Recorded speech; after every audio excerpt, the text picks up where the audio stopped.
So, for today's ganap, gagawa tayo ng technical drafting na gagamitin nating app ay, which is AutoCAD. So, ngayon, i-open lang natin ang AutoCAD.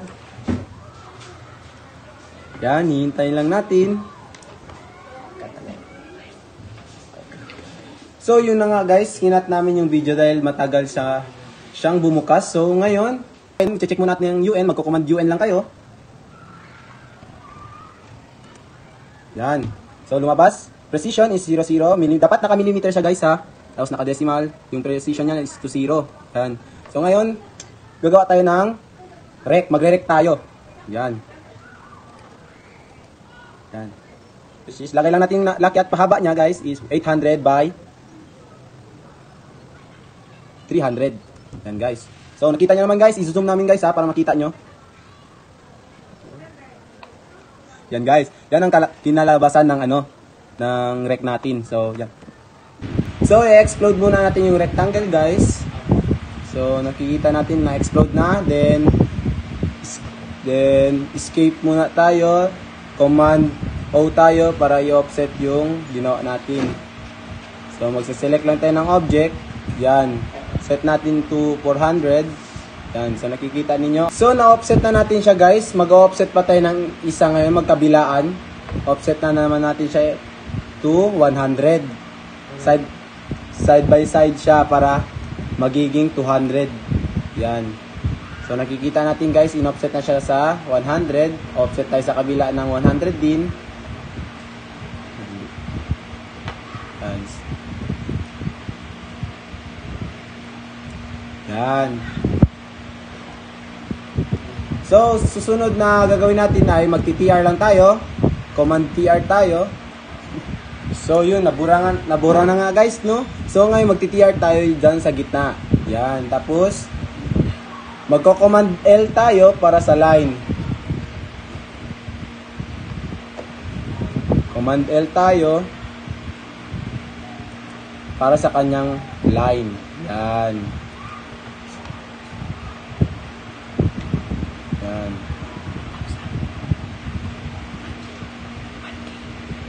Guys, so set natin siya sa 1K guys. Tapos mag-offset tayo guys. Offset tayo sa 210 guys. 210. Yan. Offset natin siya sa 210.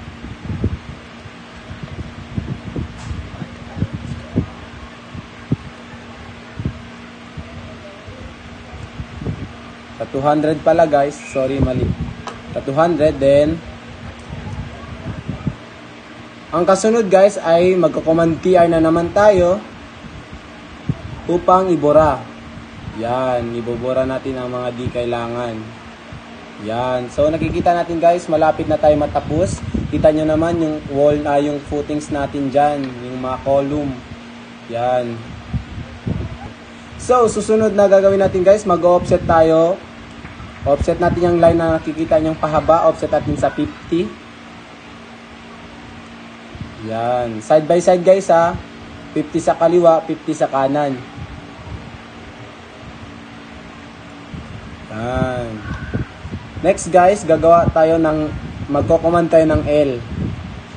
Command L tayo para gumawa ng line.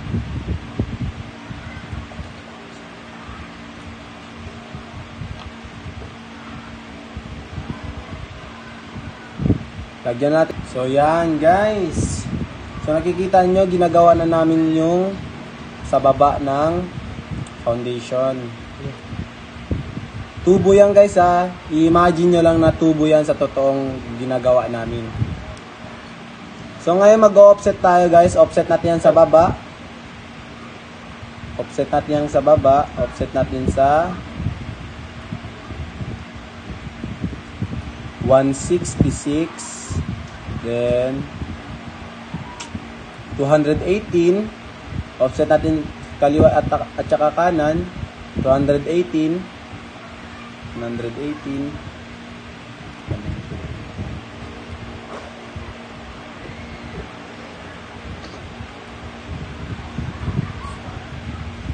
Yan.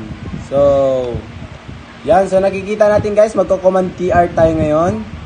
Yan. Bubura natin ang mga di kailangan dyan. Yan, so nakikita nyo guys. Yan, TR lang natin ang mga hindi na kailangan dyan guys.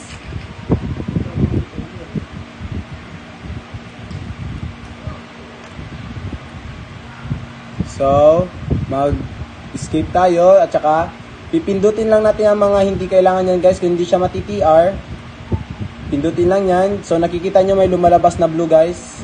Yan. Command E tayo para erase. Yung E guys, stand for erase. Kung hindi siya magamit sa TR, pwede kayong mag-command ng E upang mabura. Yan. Command L tayo ulit.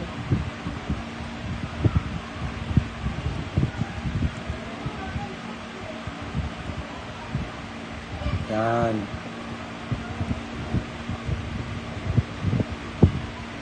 So, yan guys. So, ganun lang gagawin natin guys ha. Sa mga beginner dyan, ito lang mga step na pwede namin maituro sa inyo ngayon dahil kami po ay nag-aaral pa lamang. Mag-offset tayo. Offset lang natin yung line guys.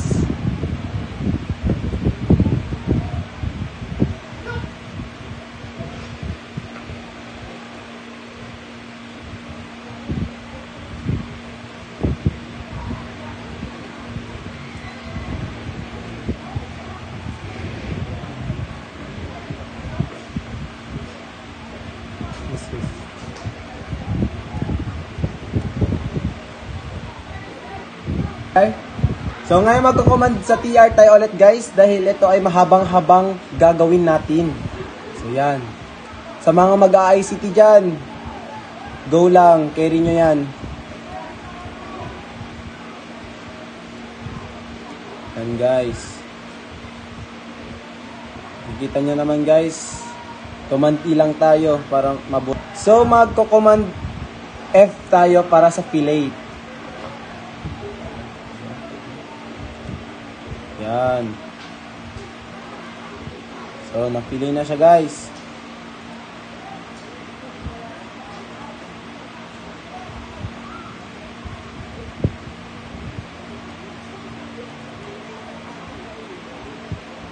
So, magko-command fillet tayo ulit.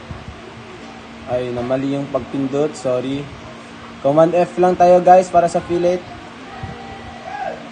Fillet. Yan. So, nakikita nyo guys, ganito lang. Tapos guys, so nakikita nyo yan sa taas guys. Yang may bilog. Pipindutin lang natin yan.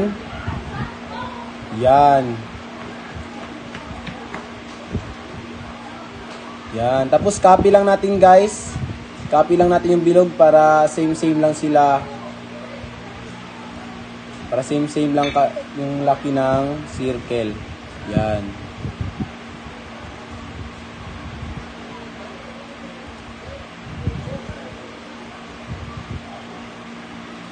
Yan.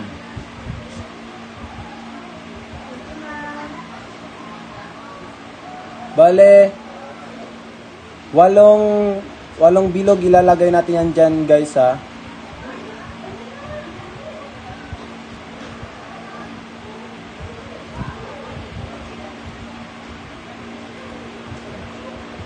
So, di na pala siya kaya gawing 8 guys. So, 5 na lang ang ilalagay natin dyan. Yan. So, next. I-offset na natin siya guys. Offset na natin. Yan. Ang i-offset natin yan dyan. Yung linya niya.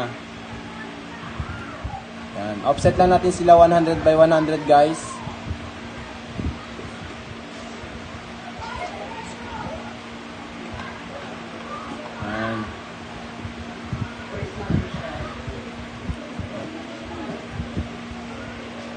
Set lang natin sila sa 100 guys. So yan guys, offset lang natin sila 100.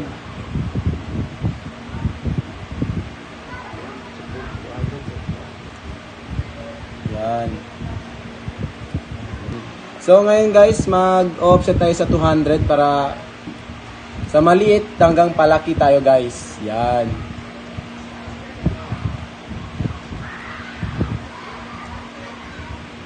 Set lang natin siya 200. Yan, 200.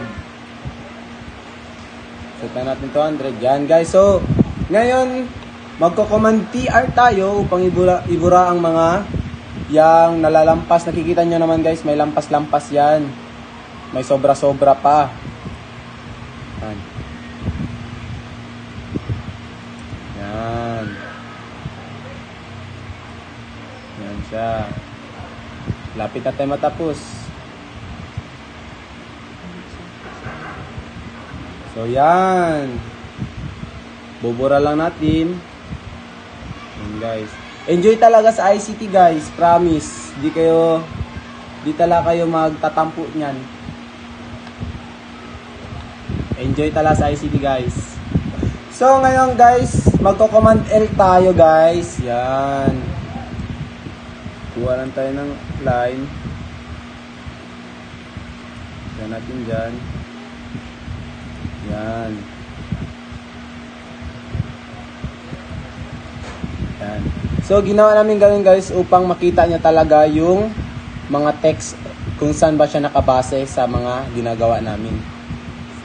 Saan siya naka-align. Yan.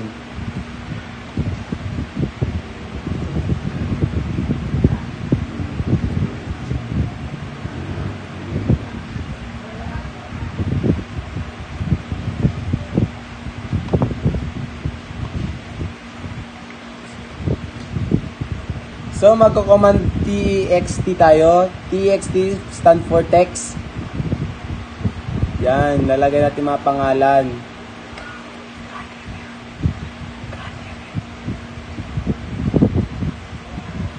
So, yan, magko-command text tayo guys. Yan, nakikita nyo naman yung text. Yan. Yung pahaba niya guys is 3 lang. Huwag na isosobra, 3 lang. Yan. Yan.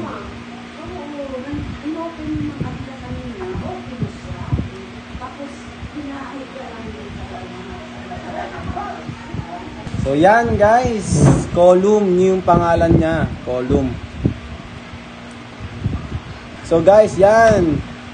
So ngayon dyan yung lalagay lang natin yung pangalan niya ay footings. Yan.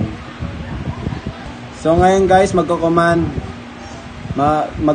R tayo for rotate dahil kung nakikita nyo pa-horizontal siya kanina, ngayon nagiging vertical dahil kailangan pa siyang i-rotate. So magko-command R o lang tayo for rotate. Yan. So at ngayon gagawin natin ng DST. Yan. Tapos i-check natin dito, tapos punta dito tayo sa modify. Wait lang nga, lag. O, tapos dito ipalit natin to sa text height. Palitan natin ng 50 para maliit lang siya. 50, tapos punta tayo dito sa symbols and arrows. Palitan natin ng 50. Yun lang. Yan. Parang okay naman siya.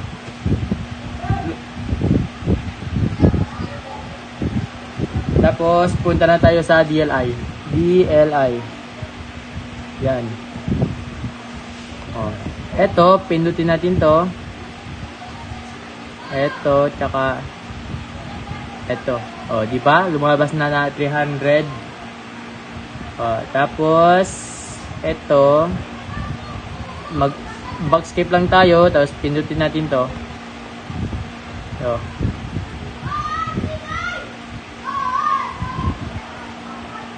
wait. DLI tayo, DLI. Kasi di talaga pantay ang pagkakapindot ko. DLI tayo. Dapat dito talaga sa taas talaga. Para tamaan talaga ang line natin. Saan na tayo? O, diba? 1,000. Kanina 1,000. Nilakay natin kanina 1,000. Yan. Tapos dito din guys, sa bar, sa footings tayo dito. Sa vert bars man to tawagin nila. So 200 lang to guys. Tapos dito sa baba 100 lang to dito guys. Ganun lang ang paggawa natin ng column and footings. Yan. O diba malapit na tayo. Tapos dito 800 to dito guys. Ito papunta dito 800 to guys. Yan. Malapit na tayo. Tapos ito na, sa text na tayo. Babalik tayo sa text. Punta tayo sa text. Ay hindi, ito na lang, copy na lang natin to para mas madali siya. Zoom natin para makita natin kung naka siya. Copy. Yan. Copy lang. Tapos lagay natin dito. Yan. Tapos tignan natin dito. Tapos gawa lang tayo kailangan mo edit dito. Tignan nyo, edited. Hop. Lobat na tayo guys. Yati. Pero malapit na tayo. Wait. Yun malapit na tayo na shutdown. Sana tayo? Sa edit na pala tayo guys, di ba? Palitan natin to. I-edit natin to. Edit. Ito. Tapos palitan natin columns and footings guys. Yun. Lagyan natin details na lang para mas kasya. Detail lang pala. Details of column and footing. Ay, mali. Footings. Yun lang guys. Diba malapit na. Tapos mag-click lang tayo dito sa labas guys para hindi siya matanggal. Kasi pag i-click mo lang yan, yung nilagay natin column and details, mawawala yan. Dapat sa labas i-click natin. Right click. O diba? Tapos i-command art natin para maging straight. Command R. Rotate.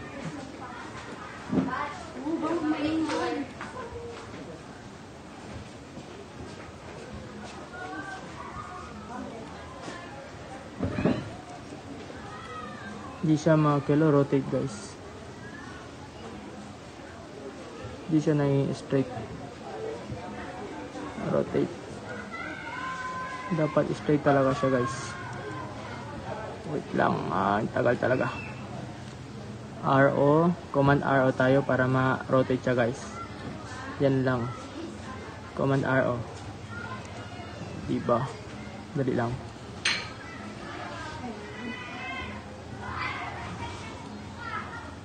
Hindi man siya magkal guys Gagawin.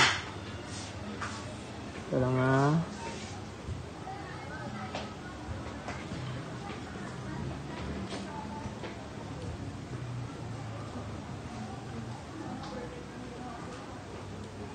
Command RO. Tagal talaga bata sa rotate guys. Basta lag ang laptop natin guys. Matatagalan tayo. Diba? Hindi siya mugana guys. Pagod na ako. Command RO lang.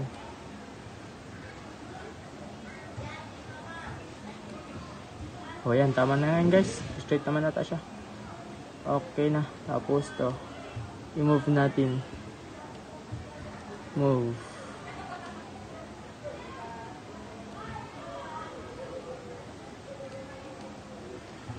Diba? Meron na tayo. Dapat i-unit nyo talaga siya guys para ang line nya guys tsaka yung sukat ng mga line nya ay tama.